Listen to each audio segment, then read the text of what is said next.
Welcome back to Timo's Dinky Detailing. Today I'm doing a Dinky 161 Austin Sommerset. I did one before. This is a basket case though. Some child has cut the pillars off of this toy and squashed down the roof. I think he was trying to make it into a chopped hot rod type of car. Maybe he was growing up and he was a little too old for this toy. Looks like it's going to need a lot of work. Mostly the casting is in good shape other than what's been destroyed. So in order to restore this, I'm going to have to bend that thing back and put new posts and raise the roof again. So first step, of course, is to take off the base, and I go in there with a center cutting split point drill and take those rivets off and then pry the base off. I could have done this in the milling machine, but somebody was probably needing quiet upstairs. So I did it the quiet way, which is to do as much as I can by hand or with hand tools. As usual, I take my axles off. This axle is damaged.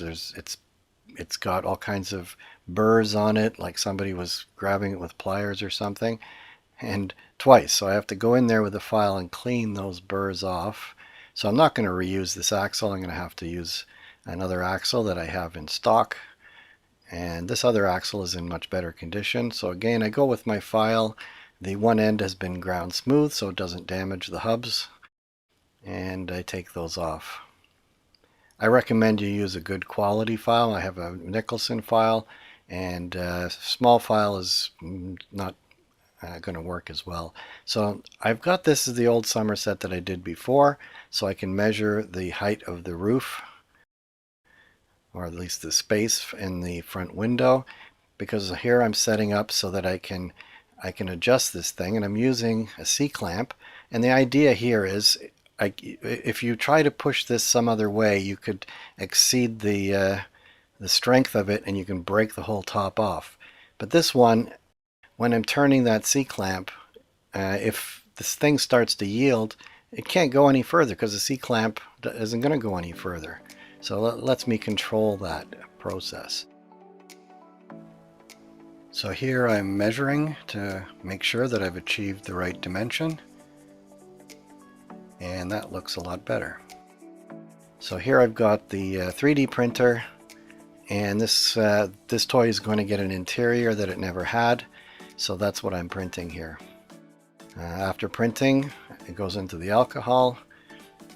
I let it soak in the alcohol a bit, and I brush off from the top of the build plate some of the resin, and I put it into the spray booth because it smells like a lot of alcohol. And there's my interior, and I got to break off all of these supports.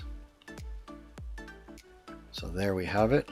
And then it goes into the curing station where it has UV light, and it rotates inside there until it hardens after about 3 minutes. And there she is. Seats and everything, and let's see how it fits into the raw casting here. Fits like a glove the first time. Actually, I went in afterwards and I filed some of the corners down. It wasn't exactly perfect, but pretty darn close. And there's the steering wheel that I printed before. So here it gets some primer. This is the white Tamiya primer. Everything gets primered except for stuff that's black. Steering wheel. And here goes recreational white. So I have kind of a tan interior. Now the sheet steel base, I use my parallel pliers, straighten it all out, and for rust, I go straight to the Evapo Rust, super safe rust remover. So far, they're not sponsoring me. Maybe they will someday. Anyway, so it's very safe, but it takes a long time, so I'm going to leave that overnight. So here I'm going in with the hand drill, and I center drill both of those, and then I go in with the tap drill and go on the other one. I'm shortening this up. My videos have been pretty long, and I'm going to give it a try, a little bit shorter video. So some of these processes I'm speeding up quite a bit. You don't need to see me turning the tap all the way in. So there I've got the holes tapped, and in go my 440 button head cap screws. And now time to remove the old paint. I got that far in and I haven't even removed the paint yet. So I'm outside, I put in the boiling water followed by the caustic soda, and then come in and I use the wire wheel on my drill press and bring it up nice and shiny. So now I got to make posts.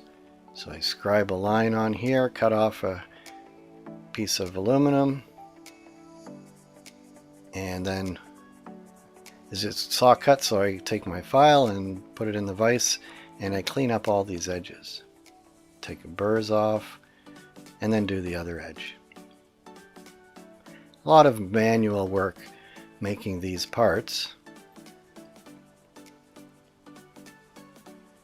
I clean up the casting a little bit so that there's a nice flat surface for the glue to take.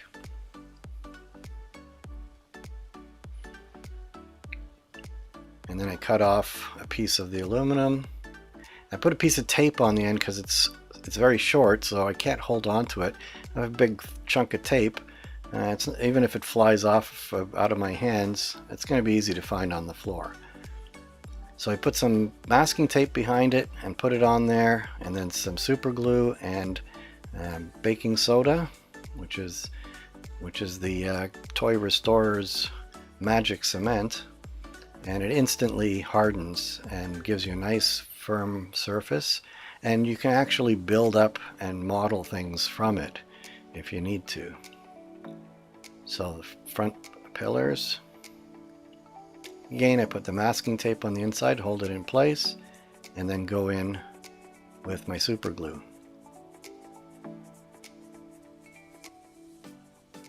I wiped away a little bit of the glue because when you have a drop that's going over and then you get that powder on there, you're going to have this lump there that you have to file off. So it's better to go with a little bit less of the super glue so you have less to file off afterwards. So there, it's done, at least on the outside, and I go in and I do the same thing on the inside. So that strengthens it. And then I go in and I file it massively. So I'm using my little Riffler files. These are nice files. They have a curved end, so it gives you a little bit more control, and you're not filing the material around where you need to file. So there we've got posts and pillars all in place, and now I'm looking at the casting and the mold lines. So those go past the headlights. And so this is a painstaking task that took a while, so obviously I've shortened it up quite a bit. But if you don't do this, the casting looks terrible and the paint will never look good. So there I got all those casting lines off of it. And I go on with the Tamiya fine, super fine primer, whatever it's called, fine surface primer. And while I'm at it, I go with the base on a magnet and do the inside first, and then I'll do the outside later. So after putting the primer on, you can see all the flaws. So I go in and I put my Bondo and then go in and sand it. You need to sand it anyway. Whenever you're doing paint and you're doing multiple coats, you need to take all the high points off before you put the next coat. So here's how I found the choice of paint on the internet. That's an original paint scheme, and so I'm going to try and reproduce that. So starting with the light green portion of it.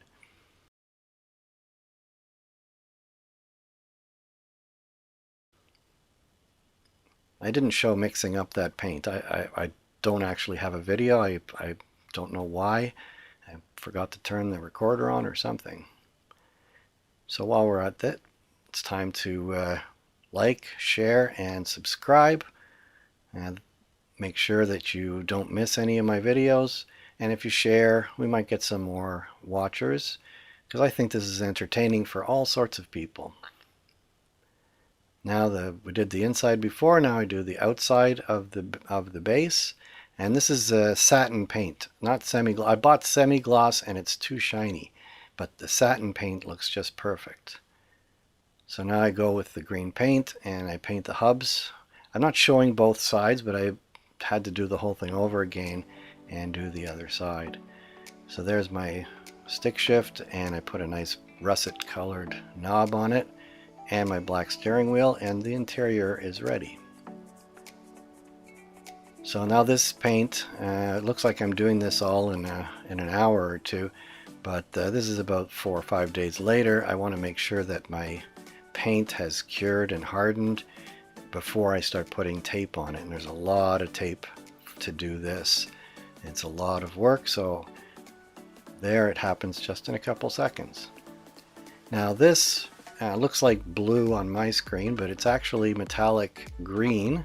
It's a bit bluish green, but it matches the color that was on the original car, only it's metallic. And it's actually a beautiful paint, and it's green, not blue, but I can't find any way to correct it on my camera or on the screen, so you'll just have to take my word for it. In the end, it does look like green when it's up beside the other green. Nice thing about these metallic paints from Mr. Hobby and also Vallejo, they spray extremely well.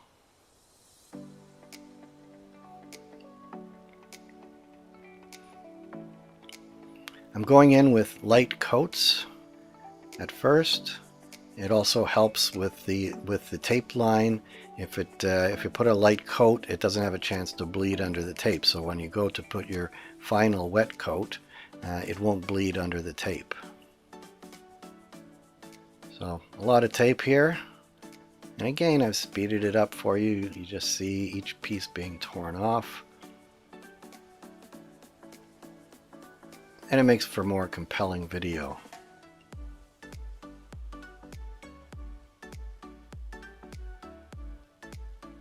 Lots of little bits of tape. Even in this fast process, it takes a while to take all that tape off. And last of all is the piece of paper towel inside that lets the interior stay light green. So detailing, I'm putting my license plates. Again, I'm putting first a blank white background. I don't have the capability of printing white onto my Decal material. And then I put a clear Decal as the number plate. And then the numbers are transparent, so the white has to show through if you want to have white letters on it. So now this is the orange for the indicator lights on top of the fenders. I'm going to do all the detailing that doesn't include the chrome, except in this case because the taillights have a chrome surround. And the reason I don't do most of the chrome on these models is because I want to clear coat after I've put the decals on and after I've put the colored paint like the tail lights and the indicator lights, and then I'll clear coat it and then do the chrome looking stuff after I've clear coated it, because the chrome paint does not like the clear coat much, and it loses its chrome look, so you have to do the chrome last.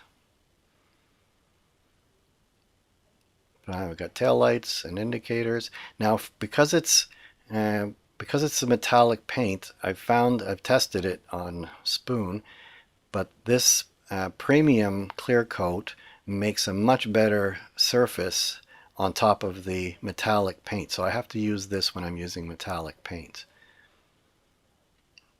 Comes in a smaller can, so it's more expensive. But this is my first can. I don't use it that often. I only use it now when I'm doing metallic paint.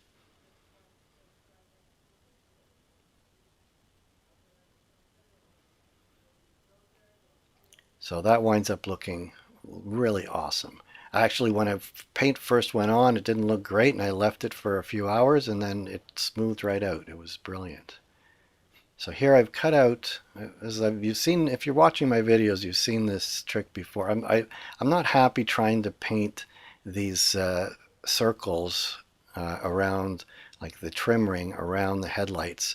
I would rather tape it up. So that's what I've been doing. I punch hole into some tape and put that over top of the headlights, and it gives me a decent edge, although this chrome paint wants to go under the tape definitely, so it's not perfect, but it's better than if I tried to do the whole thing by hand. There, it looks like I'm peeling it off when the paint's wet, but no, I just had the thing paused and went for a coffee and came back later when it was dry enough to take the tape off.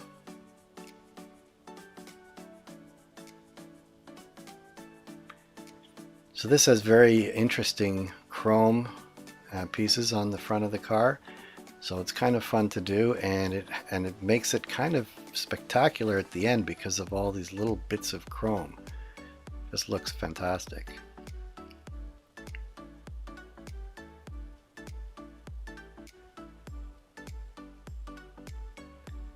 I do as much of these bumpers as I can with the actual pen, because when you come straight from the pen, the paint stays moist, and this stuff becomes shiny only if it's really fresh out of the container when you put it on.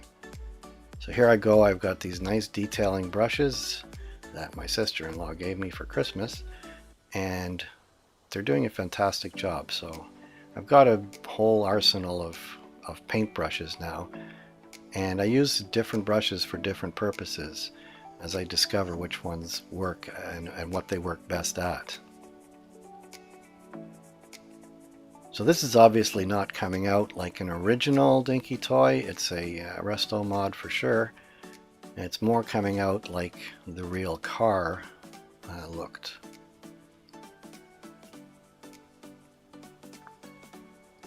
So now the trick I like to do is after I've done silver on the headlights, I leave the trim silver and I paint the headlight itself with white, and it gives you the impression like the headlights are on. I like it. I think it gives it a really nice look.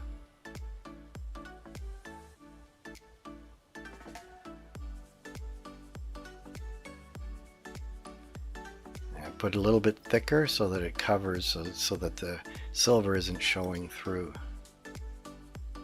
So it's almost like a big blob of white paint on top, and it winds up looking really good.